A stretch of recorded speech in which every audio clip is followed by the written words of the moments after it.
Hello everyone, আসসালামু আলাইকুম। Welcome back in another new video.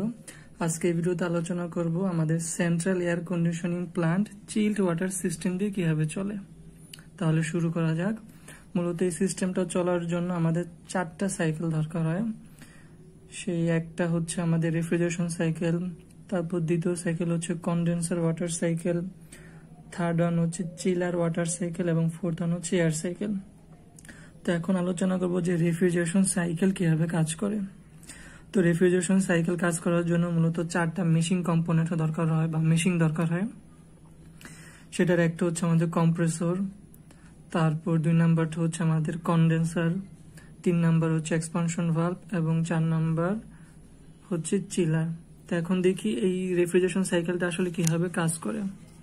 তো এখানে যেটা হচ্ছে যে প্রথমে আমাদের কম্প্রেসর থেকে হাই প্রেসার এবং হাই টেম্পারেচারের ভেপার রেফ্রিজারেন্ট সেটা আমাদের কন্ডেন্সারের শেল সাইডে আসবে। কন্ডেন্সারের মূলত 2টা পার্ট থাকে, একটা থাকে শেল পার্ট, একটা থাকে টিউব পার্ট। টিউব পার্টে মূলত আমাদের ওয়াটার থাকে এবং শেল সাইডে মূলত আমাদের ভেপার রেফ্রিজারেন্ট থাকে, যেটার হচ্ছে টেম্পারেচার এবং প্রেসার দুটোই হাই। তো আমাদের কন্ডেন্সারের টিউব সাইডে যে ওয়াটার থাকে, ওয়াটারের টেম্পারেচার আমাদের ভেপার রেফ্রিজারেন্ট থেকে কম, এজন্য ওয়াটার কি ভেপার থেকে তাপমাত্রা নিয়ে নেওয়ার ফলে আমাদের কি ভেপার রেফ্রিজারেন্টের তাপমাত্রা কমে যাচ্ছে এবং এটা কি লিকুইড হয়ে যাচ্ছে। তখন আমাদের কন্ডেন্সারে রেফ্রিজারেন্টের অবস্থা কি, সে হচ্ছে লিকুইড, তার প্রেসার বেশি কিন্তু টেম্পারেচার কম। এই লিকুইড রেফ্রিজারেন্ট যার টেম্পারেচার কম, প্রেসার আগের মতোই, যে প্রেসারটা কম্প্রেসর থেকে আসছে সেটা তারপর আমাদের এক্সপানশন ভালভে যায়। এক্সপানশন ভালভের কাজ হচ্ছে সেই লিকুইড রেফ্রিজারেন্টের প্রেসারটা কমিয়ে দেয়। এখন এক্সপানশন ভালভ থেকে যে লিকুইড রেফ্রিজারেন্টটা বের হয় সেটা প্রেসার টেম্পারেচার দুটোই কম থাকে।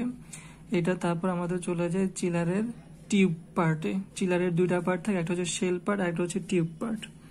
তো শেল পার্টে আমাদের থাকে পানি আর হচ্ছে টিউব পার্টে থাকে লিকুইড রেফ্রিজারেন্ট। এখন চিলারের যে শেল পার্টে যে পানি থাকে সেই পানির টেম্পারেচার বেশি থাকে আর লিকুইড রেফ্রিজারেন্টের টেম্পারেচার কম থাকে। এই জন্য লিকুইড রেফ্রিজারেন্ট সেই চিলারের যে শেল সাইডে যে পানি আছে সেই পানি থেকে টেম্পারেচার অ্যাবজর্ব করে নেয়।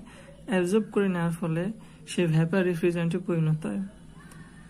এখন এই চিলার থেকে এই ভেপার রেফ্রিজারেন্ট যার টেম্পারেচার বেড়ে গেছে, কারণ লিকুইড থেকে সে ভেপার হয়ে গেছে এবং যার প্রেসার কম, এই অবস্থায় সে চলে যায় কম্প্রেসরে এবং কম্প্রেসরের কাজ হচ্ছে প্রেসার বাড়িয়ে দেওয়া। তারপর এই সাইকেল পুনরায় চলতে থাকে। That's all in this video. Hope that you guys did learn something new from this video, and thank you for watching this. Goodbye.